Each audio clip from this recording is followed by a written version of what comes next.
is our architect. We designed her from the get-go to be a side player. We wanted her to, bring the team together in setting up the defenses. So you can't just, if you pick Mira, you can't just put those mirrors everywhere. You have to coordinate with you. But now you can see she's putting those black mirrors on reinforced walls, and there is a bulletproof window. But the key feature about this mirror is that she can see through it, her team can see through it on the side that she put it on the wall, but on the other side you won't see anything inside. You just have this black reflective surface.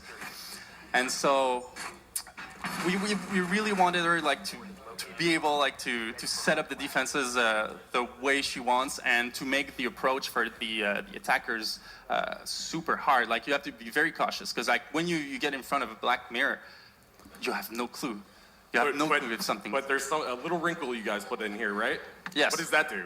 Well, when you can eject the mirror and then make plays from behind, so you always have this window of opportunity. Window of opportunity. Simon with the great puns there. And yeah, so she's also a playmaker, but this goes both ways. This canister, you can melee it or shoot at it, but everyone can do so. So if an attackers get behind your defenses, you can actually eject the window and create this super dangerous line of fire on your side. So you have to be very wary, and you have to defend those mirrors. That's super important. That's going to be really interesting how that plays out, and potentially some interesting play with Hibana as well that we might see. But that's really cool. Thank you so much for introducing Mira to us. Is there anything else that, how do you think that the strategy might play out with her and counter strategy? It's going to be pretty interesting, because the mirror is destructible. If you put a thermite charge around it, it's going to blow up.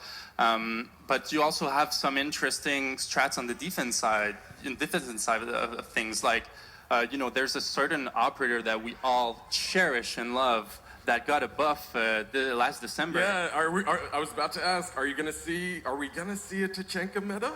Well, Tachenka has this gigantic shield in front of his face, but now he's going to be able to have a very safe line of fire through those ejected mirrors. So there's place for creativity. We might see. Yeah, but that will be really great. I see a LMG deployed sign out there with Tachenka fans. Do we have any Tachenka fans out here? Yeah. Nice. Awesome. So really interesting. Blitz mains are also going to be really happy about that, and mute mains for sure. That will be really cool. So once again, also I'd like to bring in Naj, senior level designer on Rainbow Six Siege. What's going on, Naj? I'm pretty good, you? Yeah, I'm doing great. So you have some tactical maps that you'd like to show us about. Yeah. Coastline. So Coastline, we're going back to a medium to large scale map, 2-story building, and actually brought a tactical board just to see some key elements on it. Obviously you can see in blue the central courtyard where all the action is going to get to. It's really high risk, high reward, like you mentioned. Also, you can see that it's surrounded by very long corridors. So long line of sights in the middle, while you have a short line of sights on the side. And also, you have 2 sets of stairs, and they're really differentiated by the shape, so that the players know where they are in the map. So there's an L-shaped one and a U-shaped one. So yeah, right on this map, you see the north stairs is the U-shaped one, and the south exactly L-shaped. It makes the transition between the 2 floors really choked and really hard, and especially that the stairs are situated near the bomb sites. So if you can see on the 2nd floor, this is where all the hatches and the destructible floors are going to shine. So we have 4 hatches. 4 hatches. Plus insane amount of destructible floors. Yeah. So it's a line of sight floors, of course, and 4 hatches. So we really want to make the destruction shine in terms of transition between the top floor and the bottom floor. And can't wait to see how the player will play with that. That's going to be really interesting, especially since it's a tight map, right?